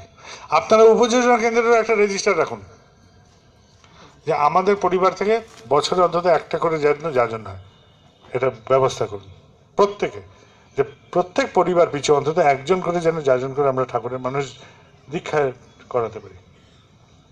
একজন, বেশি করতে হবে না। বছরে 365 দিনে আমাদের পুরো পরিবারের তরফ থেকে একজন মানুষ আমি ঠাকুরকে দেব, এটাই করেন। সংখ্যার জন্য দৌড়াতে হবে না, কিছু করতে হবে না, অগণিত পরিবার, প্রত্যেকের নিন দায়িত্ব। আপনার সাথে ওই ঠেলাওয়ালাটার ভাব আছে, মোড়ের মাথায় যেটা ইস্ত্রি করে তার সাথে কেউ কথা বলে না, আপনি তার সাথে কথা বলুন। ওই যে সবজি নিয়ে বসছে, ঝুড়ি নিয়ে বসছে, ওর সাথে এই ঠাকুরের বিষয়ে কেউ কথা বলে না, ওকে ফলো করে তার বাড়ি অবধি গিয়ে তার বাড়িকে যাজন করে নিয়ে এসে ভোরবেলায় ঋতিক দাদাকে নিয়ে যাজন করে দীক্ষা দেন, এটাই আপনার দীক্ষা। একজন ডাক্তার ধরেছেন কি ইঞ্জিনিয়ার ধরেছেন দরকার নেই, একটি মানুষ ধরেন, তার মধ্যে যে বিশেষত্ব আছে সেই বিশেষত্বটাকে উৎসাহিত করেন, হয়ে যাবে। কোনো বিশেষ কথা বলার দরকার নেই, আপনি কেন ঠাকুর ধরেছেন, আপনি ঠাকুর ধরে আপনার কি হয়েছে সেটুকুই গল্পটুকু বলেন, কিচ্ছু বলতে হবে না, কিচ্ছু বলতে হবে না, নতুন কোনো কথা বলতে হবে না, কোনো হরং বরং আগডুম বাগডুম কোনো কথা না, আপনার জীবনটাকে খালি বলেন যে আমার জীবন এই, আমি এই পেয়েছি। আপনারও ভাবা হবে যে আপনি ঠাকুর ধরে আপনার কি কি ভাবনা এসছে, আপনার কি মনে হয়েছে, আপনার নিজের অন্তর্জগতে নিজের উঁকি মারা হবে, আরেকজনকে বলাও হবে, দুটোই হবে। ভাবতে থাকুন তার নিজের জীবনটাকে নিয়ে, যে আমি ঠাকুর না থাকলে আমি কি হতাম, আমার ভাবনাটা কি হতো, কোথায় আমার অসুবিধা হতো, কোথায় আমি পারতাম না, এটা ভাবেন। তাহলে ভাবনাটা হবে, বলা হবে, যাজন হবে। আমরা এইভাবে সাজাতে পারি জিনিসটাকে কি খুব কঠিন হবে?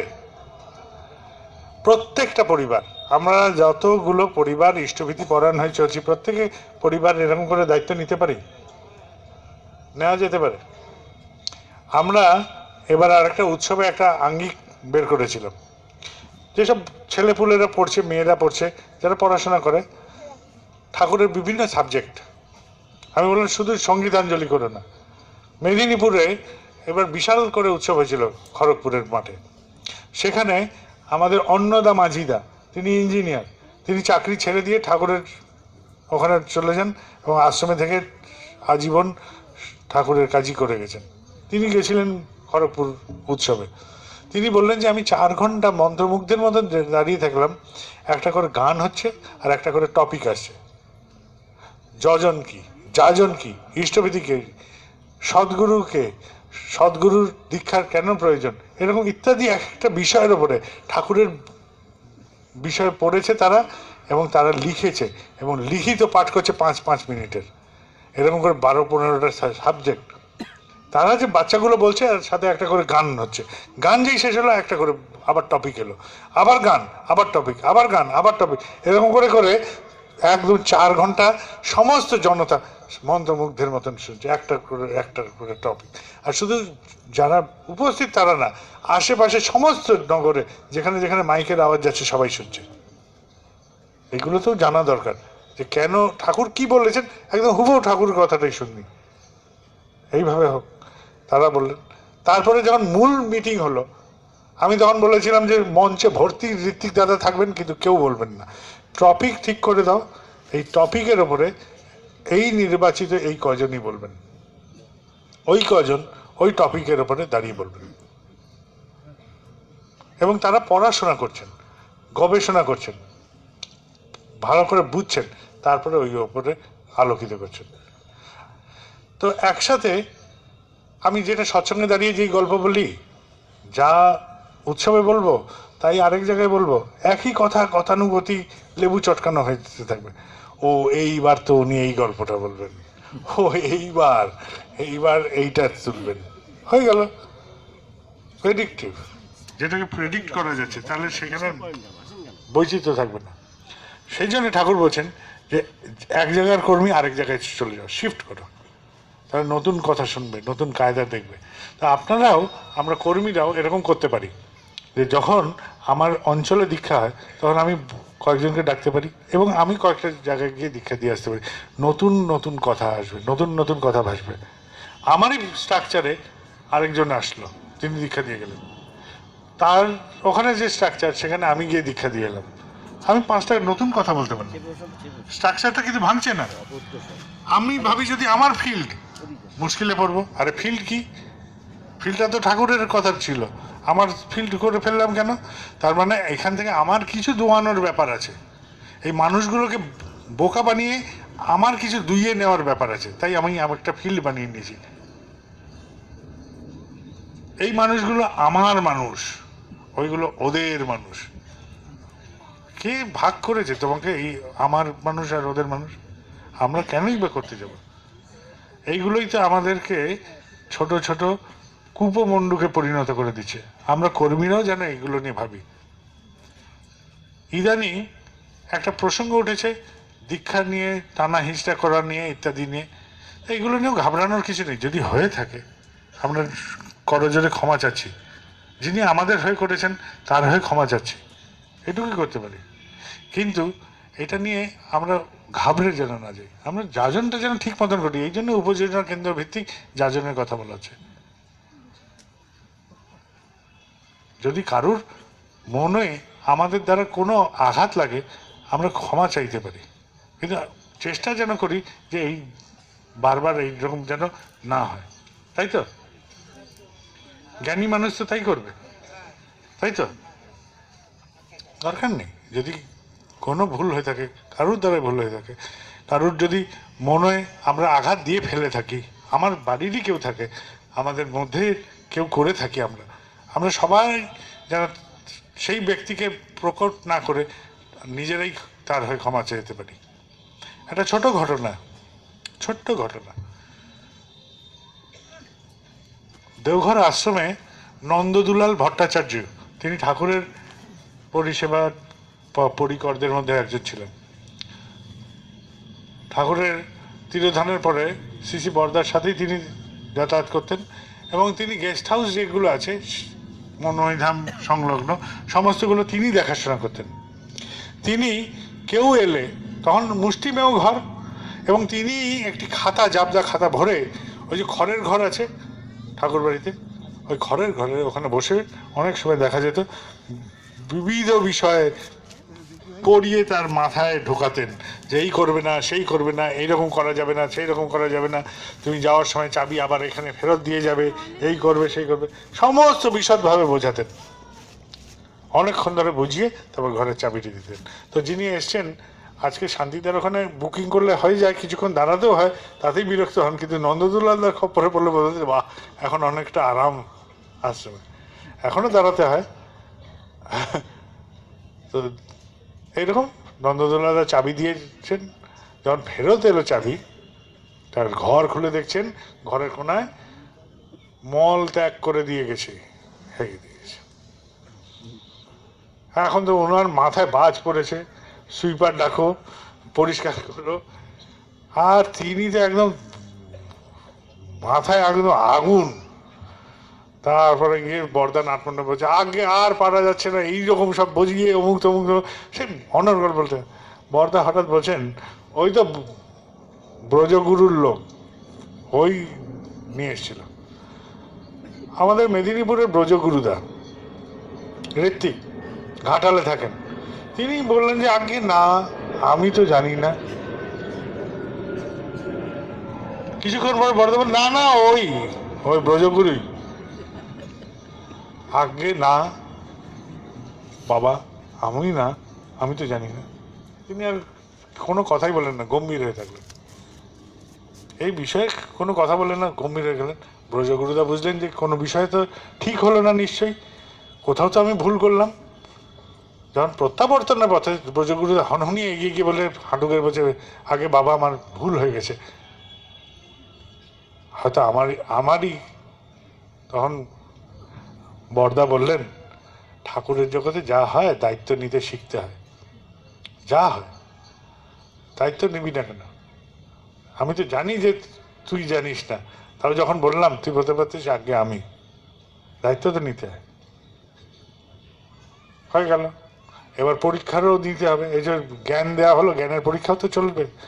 বরদা যখন নাটমণ্ডপে বসতেন অগণিত ছেলে, বুড়ো, বৌড়ি, বাচ্চা কাচ্চা সব নিয়ে আশ্রমের, এবং বাচ্চাদের যেরকম ছিল যে বাথরুম টাথরুমের টাইম নাই, খেলতে খেলতে এরকম হয়েছে যে পেট থেকে যখনই গ্যাস বেরোচ্ছে অত্যন্ত দুর্গন্ধ।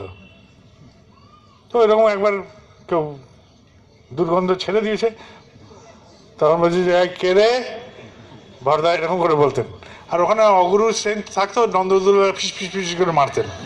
তো হঠাৎ পেছন থেকে ব্রজগুরুদা দূর থেকে আগে আমি আমি আমি ওরা দায়িত্ব নিতে শিখতে হয়।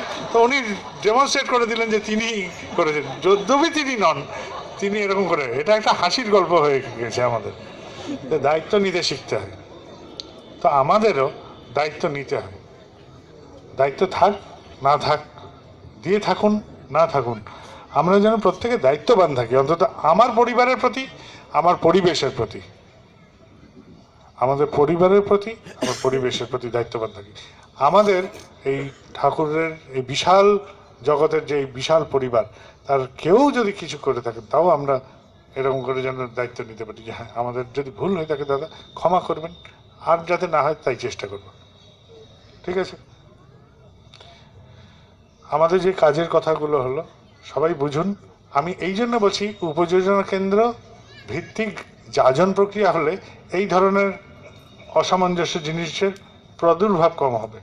কেননা আমি যাকে যাজন করলাম, আমি দায়িত্ব নিলাম তো তার যাজন করার, এবং তিনি যে দীক্ষা নেবেন আমি দায়িত্ব নিচ্ছি তো, আমার প্রতিবেশী তো সে, বা আমার চেনার লোক তো সে, তখন ঋত্বিকদাতাও নির্ভয়ে নির্বিঘ্নে দিতে পারবেন। তাই অনুষ্ঠানগুলো একটা জমায়েত এরকম না করে আমরা নিরন্তর 365 দিনের ঘরে ঘরে ঘুরে ঘুরে এরকম কার্যক্রমে করতে পারি, তাহলে অনেক জিনিস সামঞ্জস্যে চলে আসবে। তাই নয় কি? ভেবে দেখেন তো, এই জিনিস আর হবে? তাহলে যাজনটা ঠিকঠাক হবে, কেননা তুমি দায়িত্ব নিচ্ছ তোমার পরিবেশের, এবং দায়িত্ব নিয়ে তুমি কি করছো, যাকে যা করছো তাকেও বোঝাচ্ছ, তুমি যা বুঝেছো তাই বোঝাচ্ছ, উল্টো পাল্টা তো বোঝাতে পারবে না। উৎসবের দিন আমি চাই যে কোনো দীক্ষা যেন না হয়, আমি চাই উৎসবের জিরো দীক্ষা হোক, তার আগেই দীক্ষাগুলো হোক, প্রত্যেকটা কার্যক্রমের দীক্ষা আগে হতে থাক। উৎসবের দিন আমরা আনন্দ করতে এসেছি। আমি গেছিলাম আসামে, তো ওইখানে কলিয়াবর বলে একটা জায়গায় উৎসব হচ্ছিল। সে জায়গাটা নোম্যান্স ল্যান্ড, একটা হাইওয়ে যাচ্ছে, 4 লেন 6 লেন হাইওয়ে চওড়া, তার পাশে একটা বিশাল মাঠ। আচার্যদেবের ইচ্ছা হচ্ছে কলিয়াবরে উৎসব কর, তাহলে পুরো আপার আসামের আর এই দিকের সবাই এসে ওখানে করতে পারে। আমি তো গিয়ে অবাক, সে 10 কিলোমিটার লম্বা এরকম একটা পথ, পুরো ভর্তি, পুরো মানে একদম বন্ধ, খালি পার্কিং, একদম 10 কিলোমিটার এপার থেকে ওপার, আর সবাই কীর্তন করতে করতে গান করতে করতে ওই উৎসব প্রাঙ্গণে যাচ্ছে। সব উৎসবে হয় একটা আনন্দবাজার, ওই উৎসবে গিয়ে দেখলাম 4টে আনন্দবাজার, 4টে কোণে 4টে আনন্দবাজার করেছে, যাতে কোনো লোক প্রসাদ থেকে বঞ্চিত না হয়, সেরকম করে অর্গানাইজ করেছে। এবং সবাই এলো, উৎসব করলো, আনন্দ করলো, ফেরত চলে গেল। কিন্তু আমি যেটা বলতে যাচ্ছি, যে এইরকম করে যে অর্গানাইজ করতে গেলে যে ক্ষমতার দরকার বা যে একানুরক্তি থাকা দরকার, যে আচার্যদেবের ইচ্ছা আছে সবাই করে ছাড়বো, এইটাই হচ্ছে প্রাপ্তি, এটাই প্রাপ্তি ছিল, কোনো প্রশ্ন নেই। কেন ওই মাঠে, কেন ওইখানে? কিন্তু দেখা গেল অগণিত মানুষ, এমনকি দেশের যিনি মুখ্যমন্ত্রী তিনি ইষ্টভীতি সংক্রান্ত বললেন যে আমি ইষ্টভীতি করে এই উপকার পাচ্ছি, আমি রোজ ইষ্টভীতি করি, আমি এইভাবেই চলি। ওখানে যিনি বিশিষ্ট মন্ত্রী তিনি বললেন 52 সালে ঠাকুর বলেছিলেন এই কথা, আমি ঠাকুর ধরে এই পাচ্ছি। মঞ্চে দাঁড়িয়ে খালি ঠাকুরের কথা, কোনো অন্য কোনো প্রসঙ্গ নয়, কেবল ঠাকুরের দয়ার কথা। আর দর্শকরাও তাদের কথা শুনলো যে তারা ঠাকুরের কথা বলছে, পরিবেশন করছে। যখন তাদের আসার সময় হলো, এক ঋত্বিক দাদা বলছে যে আপনি যদি হেলিকপ্টার এখানে নামান ধুলো উড়বে, আনন্দবাজারের ধুলোময় হয়ে যাবে, আপনি দয়া করে দূরে যদি নামান ভালো হয়। তিনি এক কথাতে 5 কিলোমিটার দূরে এক জায়গায় ল্যান্ড করলেন, ওখান থেকে গাড়ি করে এলেন, এসে উৎসব প্রাঙ্গণে ঢুকলেন। তো একটা ঠাকুরের ঋত্বিক, একটা ঠাকুরের মানুষ, এরকম করে যেন আমরা বলতে পারি বিশিষ্ট জন আসতে পারেন, আমি যেন নুব্জ না হই, টান করে বলতে পারি, কেননা আমি তো ঠাকুর তোমাকে পরিবেশন করছি, বুঝতে পারছেন? বিশিষ্ট জন দেখলে আমরা অনেক সময় মুহ্যমান হয়ে যাই, হাঁটুতে কাঁপতে থাকে, কি বলবো, উনি তো বিশিষ্ট, ঠিক আছে, এরকম হতে পারে।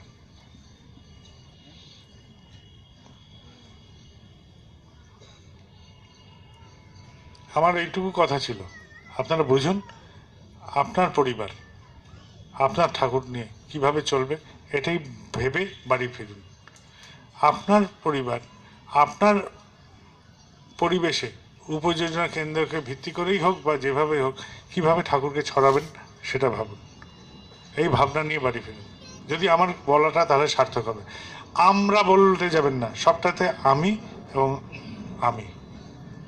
আমি কি করব, এই যে এই পরিমণ্ডলীতে আমার কি করণীয় আছে সেটা ভাবুন এবং সেটাই করুন। বাধা দেবে, তোমাকে করতে হবে না, কে বলেছে তোমাকে করতে? আপনি থেমে গেলেন, তার মানেই আপনি উপযুক্ত নন। যদি আপনার সত্যিকারের চুলকানি থাকতো, দাদা আমাকে একটু করতে দেন, আমি স্টেজে অন্তত ফুলটা লাগাই, ঠাকুরের গলা অবধি না পৌঁছা, যে মঞ্চে ঠাকুর আছেন সেই মঞ্চে অন্তত ফুলটা লাগাই, সে তো বাধা দেবে না। বাধাকে অতিক্রম যদি না করি, ক্লাস 4 থেকে 5-এ উঠতাম কোনোদিনও, পরীক্ষাটাই তো বাধা দিয়েছিল, আয় তোকে যেতে হবে না, ক্লাস 4 অবধি পড়ে নিয়েছিস, এবার আমি এসে গেছি। ওই বাধাটাকে অতিক্রম করে পাশ করে আমি 5-এ উঠেছিলাম। 5 থেকে 6-এ উত্তীর্ণ ওই পরীক্ষাটাই এসে বাধা দিয়েছিল, আবার আমি তাকেও উত্তীর্ণ করে পেরেছি। এইরকম করেই এগিয়ে যাওয়া, পড়াশোনার ক্ষেত্রেও যেরকম, জীবনের ক্ষেত্রেও সেরকম। যে কাজ করতে গেলে বাধা পেয়ে আপনি ক্ষীণ হয়ে যাচ্ছেন, বুঝবেন যে এই কাজটা আমার জন্য ছিল না, এই কাজটা আমার জন্য ছিলই না, আমি এটার জন্য উপযুক্তই নেই, ঠিক আছে? আমার এইটুকুই কথা ছিল। আর একটা কথা, যাজন করতে গেলে একটু মনটা বোঝার দরকার। খুব প্রিয় আমাদের পরিবারের সবার রবীন্দ্রনাথ রায় আসামের কর্মী ছিলেন, ঠাকুর খুব ভালোবাসতেন। একদিন তিনি বলছেন যে আমার এই সমস্ত কথাগুলো ব্যর্থ হলো, আজকে অমুক এসছিল আমার কাছে, আর আমি ঠাকুরের এইসব অনেক কথা, তত্ত্বের কথা সব বললাম, কিন্তু সব শেষে ও বলল আমার বউটা আজকে মারা গেছে, আমার মন খারাপ ছিল তাই আপনার কাছে এসেছিলাম। আমি যে ওকে না বুঝে এত সব তত্ত্বের কথা বললাম, সে যে কেন এসেছিল আমার কাছে সেটুকুই প্রশ্ন করলাম না, অথচ আমি ঠাকুরের এইসব অনেক কথা বলে ফেললাম। আমার মনে হলো যে আজকে বলাটা আমার ব্যর্থ হলো। সে তো খালি সান্ত্বনার জন্য এসেছিল, এক মুঠো সান্ত্বনার জন্য, দুটো সান্ত্বনা বাক্য আমার কাছ থেকে শুনতে এসেছিল। তো আমি বলছি যে ঠাকুরের একজন ঋত্বিক এরকম করে ঠাকুরের কথা বলার পরেও এরকম বলল। একটা কথা বলি, ঠাকুরের ঋত্বিক আছেন শিশির ডিন্ডা, মেদিনীপুরে। তাকে ঠাকুর বললেন MA পরীক্ষা দিতে। তো শিশির ডিন্ডা দা পরীক্ষা দিতে যাবেন, তার আগে ওখানে সব যাজন পরিক্রমা চলছে। তিনি পড়াশোনা সেরকমভাবে করা দরকার করতে পারেননি বা করেননি। তিনি এইসব যাজন পরিক্রমা সব বেরিয়ে টেরিয়ে গেলেন এবং যাজন টাজন ইত্যাদি সমস্ত করলেন। করার পরে শিশিরদা পরীক্ষা ফেল হলেন। ঠাকুর বললেন কি রে তুই পাশ করলি না? না যাজনে বেরোতাম তো পড়াশোনা হয়নি। ঠাকুর খুব মনক্ষুণ্ণ করলেন, রুষ্ট হলেন। তোকে পড়তে বললাম, পরীক্ষা দিতে বললাম, সেটাই করলি না। তাহলে যারা পরীক্ষার্থী আছে বা যারা যে কার্যক্রম করো সেই কার্যক্রমটাকে ফাঁকি দিতে কিন্তু ঠাকুর বলছেন না। জীবনে যেটুকু কার্যক্রম আমাদের একদম বাঞ্ছিত এবং যেটা অত্যন্ত প্রয়োজন সেটাকে বাদ দিতে কিন্তু ঠাকুর বলেননি কোথাও। এটাকে কিন্তু ঠাকুরের কাজ বলেন না, এটা পাগলামো বলে। আমি নাকি খুব ছোট ছিলাম, ঠাকুরের এক ঋত্বিক ছিলেন দানুদা বলতাম, আমাদের ছোটবেলায় ধরে ধরে তেল মাখাতো, সাইজে বড় ছিল। আমি ছোট ছিলাম, খুব আদর করতেন। তো উনি চাকরি করতেন, সরকারি চাকরি। ওনার ইচ্ছে হলো যে চাকরিটা ছাড়বেন। তো যাকেই জিজ্ঞেস করেন সবাই কনফিউজড। তখন তিনি ধার্য করলেন শিশু নারায়ণ, অতএব এই বাবাকেই আমি জিজ্ঞেস করবো। একটা চেয়ারে বসিয়ে দিয়েছে আমাকে, ছোট্ট বাচ্চা আমি। তা বলছে যে বাবা আমি চাকরিটা করব না ছাড়ব? তো আমি শিশু যেরকম আমি নাকি একটু হাসলাম, তারপর কাঁদতে শুরু করলাম। তো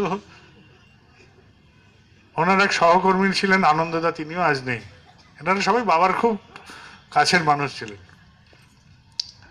তো আনন্দদাকে বলছে ভাই আনন্দ, বাবাকে বসালাম, বসিয়ে বললাম যে চাকরিটা ছাড়তে চাই। প্রথম হাসলো, তারপর কাঁদলো। কি ব্যাপার বলো তো? বলছে যে এই যে তুই ভালো একটা ডিসিশন নিচ্ছিস এই জন্য হাসলো, আর পরে তোর যে কি দুর্গতি হবে সেটা ভেবে কাঁদলো।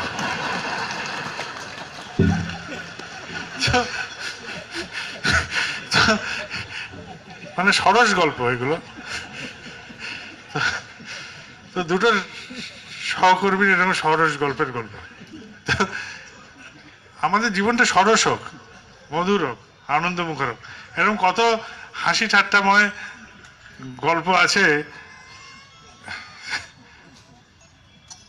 প্রচুর এরকম করে আনন্দের উপকরণ ছড়ানো আছে।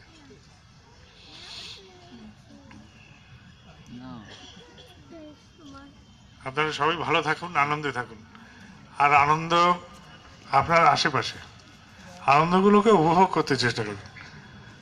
আনন্দগুলো নিছক আনন্দ,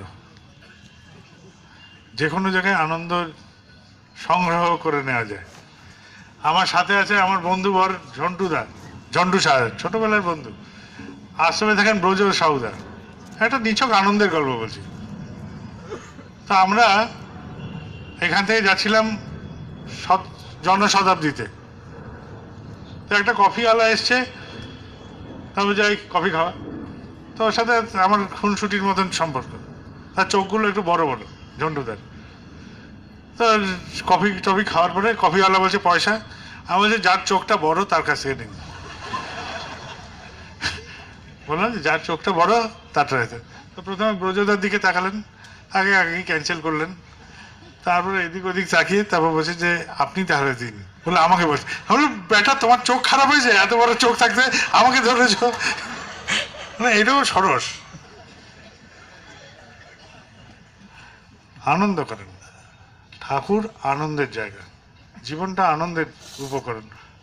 কাঠখোট্টা মানুষ যেখানে, সেখানে ঠাকুর আছেন কিনা সেটাও সন্দেহ। কেননা ঠাকুর বলছেন ভদ্রলোক শব্দ যেটা বলি আমরা, ভদ্রলোক, উনি ভদ্রলোক, মুখ টাইট করে আছেন, ইনি ভদ্র হতে পারেন। ভদ্র শব্দের কথা ঠাকুর বলছেন ভন্দ ধাতু থেকে এসেছে। ভন্দ, ভ ন দ, ভন্দ।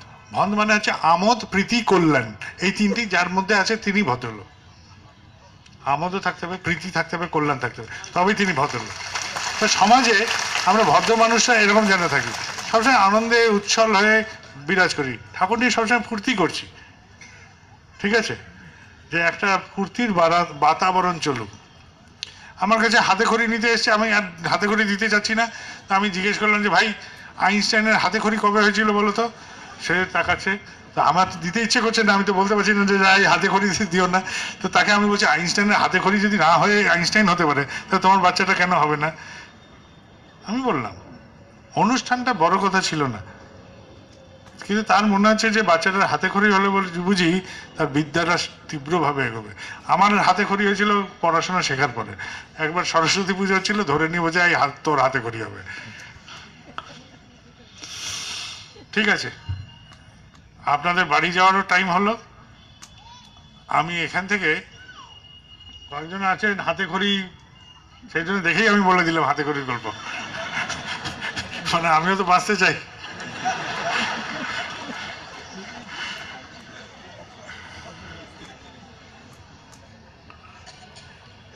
সদাদা এখানে আছেন না? এখানে আরো কয়েকজন ডাক্তার আছেন, মনোরঞ্জন দা ইত্যাদিও আছেন, সব সৌরভদাও আছেন, জানি না। এখানে মেডিকেল সংক্রান্ত কিছু কথা যদি কারোর থাকে তো এখানে মঞ্চের এই পাশে চলে আসতে পারেন, ওনারা আপনাদের গাইড করে দিতে পারেন যে এই বিষয়গুলো নিয়ে। যেখানে যা দেখাচ্ছেন বলবেন, তাহলেই হবে। কারণ আপনারাই জানেন যে চিকিৎসা আপনারা করাচ্ছেন, কিন্তু বললে মনে হয় যেন একটু শান্তি পেলাম। এখনই এসেছিলেন একজন ব্লাড ক্যান্সারের রুগী। তো এই যে ব্লাড ক্যান্সার সচরাচর যদি অল্প দিনের মধ্যে কোনো রকম ফ্যাটাল ইনজুরি করে শরীরটা যদি ড্যামেজ না হয়, ট্রিটমেন্টটা যদি ঠিক মতন ফলো আপ করা যায়, তাহলে সার্ভাইভ করে যাবে, নিয়ম এটা। কিন্তু যদি এক ধরনের ভ্যারিয়েশন আছে যেখানে খুব তাড়াতাড়ি বডিটা ডিক্রিজ হতে থাকে, সেগুলোর ক্ষেত্রে অসুবিধা, নচেত ফাইট করলে ঠিক সার্ভাইভ করা যায়। তো প্রত্যেকটা রোগের, প্রত্যেকটা কারণের এক একটা কায়দা আছে, সেই কায়দা কারণগুলোকে বুঝলেই আনন্দ। আমি তো ওপরে দাঁড়িয়েছিলাম, এই যেই নিচে নামবো তো ভিড়ের মধ্যে পড়ে যাবো। তো আপনারা আমাকে জায়গা দেবেন বা আমাকে জায়গা করে দৌড়াতে হবে? হ্যাঁ,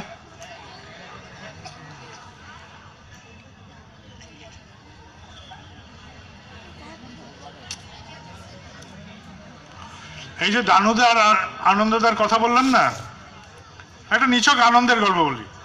দানুদা আর আনন্দদা, বললাম না আমাকে বসিয়ে বলেছিলেন, আচার্যদেব তখন গুয়াহাটিতে গাড়ি চালিয়ে যাচ্ছেন, ওখানে একটা আমসুম বাগান বলে জায়গা আছে, সেখানে যেতে যেতে একটা বাড়িতে দেখছেন যে লাউ ঝুলছে। তো দুজনকে বলছেন যাও নামো, গিয়ে ওই লাউ চুরি করে আনো। তো বসে আছেন গাড়িতে, তো দুজনে নামলো লাউ চুরি করতে। তো যেই ওরা লাউটা ধরেছে উনি হর্ন বাজাচ্ছে, বলে চোর চোর চোর। এইবার দুজনে ছুটছে প্রাণ বলে, চোর বলে ধরবে তো, উনিও গাড়ি এগিয়ে দিচ্ছেন আর খুব হাসছেন বাচ্চাদের মতন। একটা আমোদ করলেন। এইবার যখন দুজনে হাফতে ঢুকলো গাড়িতে, যাই আনন্দ লাউ নিয়ে এসছে বলে, আগে বলে দানু তুমি নিয়ে এসছো? বলে না, যাও নামো গিয়ে নিয়ে। এবার আনন্দ যাকে আমাকে ধরবে। এবার হোমেশ্বর কাকতি, সচর একটা গল্প বলি। হোমেশ্বর কাকতি তিনি একটি অফিসে কাজ করতেন, তার সাথে রোজ তিনি গুয়াহাটিতে থাকতেন, আগমবাণীর এডিটর ছিলেন, গুয়াহাটিতে থাকতেন। আর এই পথপ্রতীকের কাজে তখনও না একটা অফিসে কাজ করতেন। তো আচার্যদেব তখন গুয়াহাটিতে আছেন, আর রোজই হোমেশ্বরদার সাথে কি পাওয়া যায় অফিসে, কি কি আছে, অমুক আছে তমুক আছে, এসব করতেন। করতে করতে একদিন খুব উদ্বুদ্ধ করলেন যে আপনার অফিসে কি পাওয়া যায়। তখন বলছে যে কাগজ টাগজ এসব আছে। বলে যে একটা রিক্সায় এইরকম করে ভর্তি করে কাগজ নিয়ে আসবেন অফিস থেকে চুরি করে। বলে ধরা পড়বে। আরে নিয়ে আসবেন, বই ছাপাবো। তো এইসব করে টোরে দেখে তো উদ্বুদ্ধ করলেন। তিনি একটা রিক্সায় কাগজ নিয়ে উপস্থিত। যেই নিয়ে এসছেন বলছে আগে কাগজ নিয়ে এসছি। তিনি তো দুষ্কর্ম করেছেন, বলছে কাগজ দিয়ে এসছি। বলেছে আরে মশাই কাগজ দিয়েছেন, চোরাই কাগজ মন্দিরের মধ্যে বের করেন। বলে একবার আপনি তো বললেন আমাকে, আমি আগুন দিতে বলবো, আপনি আগুন দেবেন? তারপর যে বলে যান আপনি কালকেই কাগজ ফেরত দিয়ে আসবেন অফিসে। বলে আগে আমি কাগজ দিয়ে গেলে তো আমাকে চাকরি থেকে বরখাস্ত করবে। বলে যে কেউ বরখাস্ত করবেন, আপনি কাগজ নিয়ে একদম মেন গেট দিয়ে ঢুকবেন, গিয়ে একদম সবচেয়ে বড় বস তার কাছে নিয়ে গিয়ে কাগজ নিয়ে নামিয়ে দেবেন। বলে যে আগে তারপর বলে যে দেখুন স্যার, রোজ এখান থেকে চুরি হয়, আমি বলতে গেলেই তো ধরবেন আপনি যে কোথায় চুরি হয়, তাই আমিই নিয়ে বেরিয়েছি, আর আপনাকে দেখানোর জন্য ফেরত নিয়ে এসেছি এই কাগজ দুটো। অফিসে তার প্রমোশন হয়ে গেল এই গল্পের চোটে। আমোদ প্রীতি কল্যাণ সবকিছুই গল্পের মধ্যে থাকে, এইরকম জীবন। এখানে ছিলেন প্রাণেশ দাস। তিনি গড়িয়ার দিকে ওইদিকে বাড়ি করে পরে ছিলেন। আসামে ছিলেন দীর্ঘদিন, বারাউনিতে ছিলেন, বড়োদায় ছিলেন, বিভিন্ন জায়গায় ঠাকুরের কাছে ছিলেন। তিনি আচার্যদেবের কাছাকাছিতে থাকতেন, রিফাইনারি অঞ্চলের তিনি তখন বাসন। আচার্যদেবের প্রিয় মানুষ। তো তিনি রিফাইনারিতে গেছেন, তার বউ গর্ভবতী। গর্ভাবস্থায় অনেক সময় মেয়েদের অনেক সময় ভয় আতঙ্ক এসে ধরা দেয়, কেন হরমোনাল চেঞ্জ হয়। তো তো কখনো কখনো এরকম হয় আতঙ্ক। মন্দির থেকে বহু দূর রিফাইনারি, সেখানে প্রাণপণে খালি বলছেন যে দাদা বাঁচান, আমার খুব ভয় করছে, দাদা বাঁচান, ভয় করছে। আকুতি ওখানে বসে আছে মন্দিরে, এবং কয়েকজন মিলে রাত্রি তখন 1টা-1:30 বাজে প্রায়, আড্ডা চলছে। চলেন বেরিয়ে আসি। সাঁওতাল বলে বেরোলেন সবাই গাড়ি করে, গিয়ে এদিক ওদিক ঘুরে সোজা প্রাণেশদার বাড়ি। প্রাণেশদার বাড়িতে ঢুকে বলছেন যে আয় তোমার বর কই? বলছে রিফাইনারিতে। বলে আলমারি খোলো তো দেখি কি কি আছে তোমার শাড়ি। আলমারি খুললো, বউ নামাও, এটা কে দিয়েছে, ওইটা কে দিয়েছে, সব আলমারি টালমারি সব গোছাল। বলে বাড়িতে কফি চা খাওয়ার কিছু আছে? বলে নেই। বলে এই আনন্দ যাও, এই মগ নাও, অমুকের বাড়িতে গরু বাঁধা আছে, ওখান থেকে দুধ চুরি করে আনো। কার বাড়ি সেটা বলে দিলেন, ঠিক আছে। তারপরে দুধ চুরি করতে গেল আনন্দদা। তারপরে গরুর আওয়াজ, গৃহস্থ উঠে পড়েছে। বলে কে কে ওখানে? বলে চোর। বলে দাদা কোথায়? যেই বলছে চোর, তখন বলছে দাদা কোথায়, আমিও আসছি। সে লুঙ্গি ঠিক করতে করতে চললো। রাত বিরেতে চোর মানে এখানে আর দাদা ছাড়া কেউ নেই। আচার্যদেবের কথা এত সরস। সে বেরিয়ে পড়লো, চা বানিয়ে চা খাওয়া হলো, চিঠি লেখা হলো, ভাই প্রাণেশ এইরকম করে একটি বাচ্চা মেয়েকে ঘরে একাকি ফেলে দিয়ে তুমি চলে গেছো, এসব করে একটা সরস চিঠি লিখে ফেরত এলেন। এই যে আলমারি অগোছাল হলো, সেই আলমারি গুছিয়ে গুছিয়ে ওর ভয়ের ভাব চলে গেল, সমস্ত মন এলোমেলো করে দিলেন, ভয় টয় আর নেই, নির্ভীক হয়ে গেল মাটি। পরে সেই বাচ্চা হয়ে এখন সে ঠাকুরের রীতি। এরকম গল্প মানুষের জীবনে ঢুকে এরকম করে আনন্দ হাসি ঠাট্টা মজা করতে করতে ঢুকে যাওয়া। মানুষগুলোকে আপন করতে গেলে এইভাবে ঢুকতে হয়, ঠিক আছে? ঢুকে পড়ে। জয় গুরু। আবার কি কে বললো?